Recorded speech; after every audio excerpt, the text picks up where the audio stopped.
12 plus 1, c'est 12 plus une chaise. C'est Gassman, enfin le personnage joué par Gassman, qui hérite, entre autres, de 13 chaises. Il veut s'en débarrasser parce que qu'est-ce qu'il va faire avec 13 chaises? Il les vend, il les confie à une brocanteuse, la belle Sharon Tate, et ce n'est qu'après qu'il les a vendues et que Sharon Tate les a dispersées dans le monde entier. C'est à ce moment-là seulement qu'il apprend que dans une des 13 chaises, il y a une fortune cachée en bijoux.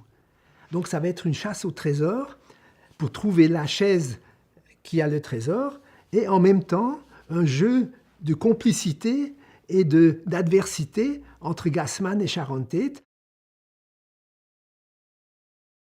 On arrive au premier jour de tournage, on répète la scène avec Orson Welles.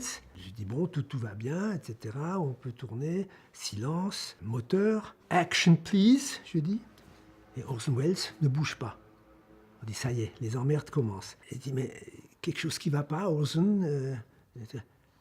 Personne ne m'a jamais dit action please. Et il rigolait, tout le monde rigolait. Donc c'était ma politesse au fond qui avait suscité cette réaction.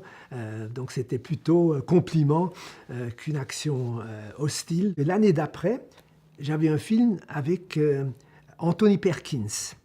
Et il y avait Anthony Perkins, Charles Bronson. Et ce film, c'était La Décade prodigieuse de Chabrol. Et comme vous le savez, Chabrol, ça se passe toujours à des endroits, il y a des bons restaurants. Et je rencontrais, je parlais avec Anthony Perkins au restaurant et je lui donnais justement le scénario. Et à ce moment-là, entre Orson Welles à l'autre porte du restaurant, et il dit « Nicolas, mais pourquoi tu donnes un scénario à lui? Pourquoi tu ne le donnes pas à moi ?» Voilà. Donc c'était une espèce d'aveu qu'il aurait bien voulu tourner encore avec moi, un signal amical que j'ai beaucoup apprécié. Une fois, on a répété une scène et Gassman avait déjà dit « Ah oui, laisse-moi partir un peu plus tôt, j'ai un truc ». Il était metteur en scène de théâtre, il faut le dire aussi. Donc Gassman n'était plus dans la fin du plan et il est allé dans sa loge pour se rhabiller. Et on répète, et dans la répétition, souvent les scènes se transforment et oulala, la caméra voit la sortie. Donc on aurait dû voir Gassman qui part. Alors catastrophe. Je vais donc dans la loge et en effet, Gassman, il était déjà presque dans ses habits à lui. Et j'ai dit, excuse-moi, Vittorio, on a fait une erreur, on n'a pas tenu compte qu'on te voit sortir.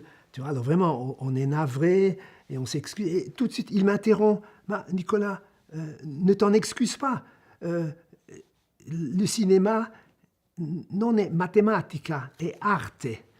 Ce que nous faisons, ce que nous sommes, ce n'est pas des mathématiciens, c'est des artistes. Et tout de suite, il s'est rhabillé de bonne humeur et il est allé faire la sortie du plan, donc ça n'a pas troublé nos rapports.